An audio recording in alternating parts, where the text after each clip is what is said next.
যুগল নৃত্যের অর্থনৈতিক স্থায়িত্ব নিশ্চিত করার জন্য বিভিন্ন ব্যবসায়িক মডেল গ্রহণ করা যেতে পারে। এই মডেলগুলি নৃত্যশিল্পীদের দক্ষতা, লক্ষ্য বাজার এবং ব্যবসায়িক উদ্দেশ্যের উপর নির্ভর করবে। কিছু উল্লেখযোগ্য মডেল হল নৃত্যশিল্পীরা তাদের দক্ষতা ব্যবহার করে ব্যক্তিগত অথবা ছোট গ্রুপে নৃত্য শিক্ষা দিতে পারেন। এই মাধ্যমে তারা নিয়মিত আয় অর্জন করতে পারেন। বর্তমানে ফেসবুক, ইউটিউবে সফলতা অর্জনে ক্যাপল ভিডিও গুরুত্ব কতখানি তা এই ভিডিও দেখলে বোঝা যায়। নিয়মিত ক্লাস এবং ওয়ার্কশপ আয়োজন করে তারা অধিক সংখ্যক শিক্ষার্থীদের কাছে পৌঁছাতে পারেন এবং আয় বৃদ্ধি করতে পারেন, যেমন সালসা, ট্যাঙ্গো, ব্যালে এবং কন্টেম্পোরারি। তারা নৃত্য শিখতে আগ্রহী এবং বিভিন্ন শৈলীর ক্লাস প্রদান করা অনলাইন প্ল্যাটফর্ম ব্যবহার করে তারা বিশ্বের যে কোনো স্থানে থেকে শিক্ষার্থীদের কাছে পৌঁছাতে পারে। প্রাপ্তবয়স্ক এই বয়স গোষ্ঠীর জন্য বিভিন্ন ধরনের নৃত্য শৈলী আকর্ষণীয় হতে পারে। অনেকেই তাদের ডান্স দেখে বিভিন্ন ধরনের খারাপ মন্তব্য করেছেন। আমরা মানুষ বহুরূপী। এই মাধ্যমে তাদের আয়ের সুযোগ বৃদ্ধি পায়। বিভিন্ন ইভেন্ট, উৎসব এবং অনুষ্ঠানে পারফরমেন্স এই ভাইটির ফেসবুক পেজের নাম হচ্ছে ম্যাক্স অভি এবং তারা অসাধারণ ডান্স করে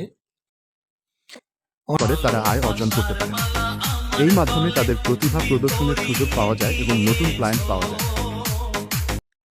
খারাপ সময় গেলে তাদের তিরস্কার করে মজা নেই।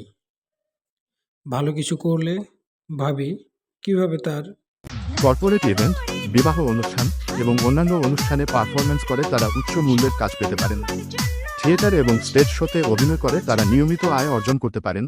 নৃত্যশিল্পীরা তাদের দক্ষতা ব্যবহার করে বিভিন্ন অনুষ্ঠানের জন্য কোরিওগ্রাফি তৈরি করতে পারে, দেখে বিনোদন পায় এবং নৃত্য সংস্কৃতির প্রতি আগ্রহ রাখে। সমন্বয় ও সহযোগিতা যুগল নৃত্য দুইজন নৃত্যশিল্পীর মধ্যে সমন্বয় ও সহযোগিতার এক উৎকৃষ্ট উদাহরণ। এই মাধ্যমে তারা উল্লেখযোগ্য আয় অর্জন করতে পারেন। জনপ্রিয় নৃত্যশিল্পীরা বিভিন্ন ব্র্যান্ডের অ্যাম্বাসেডর হিসেবে এই ক্যাপল জুটি অসাধারণ ডান্স সকলের মন কেড়েছে। কাজ করতে পারেন এবং তাদের মাধ্যমে আয় অর্জন করতে পারেন। তাদের নিজস্ব ব্র্যান্ডের পোশাক, অ্যাক্সেসরিজ এবং অন্যান্য সামগ্রী বিক্রি করে তারা আয় অর্জন করতে পারেন। ব্যবসায়িক মডেলের সফলতা নির্ভর করে লক্ষ্য বাজারের পছন্দ ও প্রয়োজন জানা। অত্যন্ত গুরুত্বপূর্ণ একটি মজবুত ব্র্যান্ড তৈরি করা যেটা দর্শকদের কাছে আকর্ষণীয়। তাদের একে অপরের সাথে মিলে মিশে নৃত্য করার জন্য অনেক ধৈর্য, বোঝাপড়া এবং সমন্বয় কাজ করে। এই সমন্বয় নৃত্যকে আরও সুন্দর, কার্যকর মার্কেটিং এবং প্রচারণা কৌশল ব্যবহার করে লক্ষ্য দর্শকদের কাছে পৌঁছানো। আয় ও ব্যয় সঠিকভাবে পরিচালনা করা এই সকল বিষয় বিবেচনা করে একটি কার্য আকর্ষণীয় করে তোলে। বিনোদন যুগল নৃত্য দর্শকদের জন্য একটি আকর্ষণীয় ও বিনোদনমূলক অভিজ্ঞতা। নৃত্যশিল্পীদের শারীরিক দক্ষতা, সৃজনশীলতা এবং সমন্বয় দর্শকদের মনোযোগ বন্দী করে রাখে এবং তাদের মনে একটি স্মরণীয় অভিজ্ঞতা। তারা সোশ্যাল মিডিয়ায় ভাইরাল ভিডিও দেখে প্রভাবিত হয় এবং নতুন নতুন চ্যালেঞ্জ এবং ট্রেন্ড অনুসরণ করে। তরুণ ব্যবসায়িক মডেল গ্রহণ করলে যুগল নৃত্য একটি স্থায়ী এবং সফল কর্ম হিসেবে প্রতিষ্ঠিত হবে।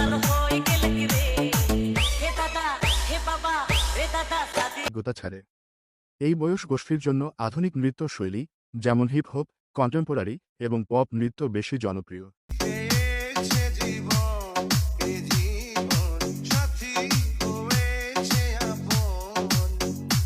বিভিন্ন ক্লাস এবং ওয়ার্কশপে অংশগ্রহণ করে। প্রাপ্তবয়স্ক এই বয়স গোষ্ঠীর জন্য ঐতিহ্যবাহী নৃত্য শৈলী যেমন ক্লাসিক্যাল নৃত্য এবং ফোক নৃত্য আকর্ষণীয় হতে পারে। তারা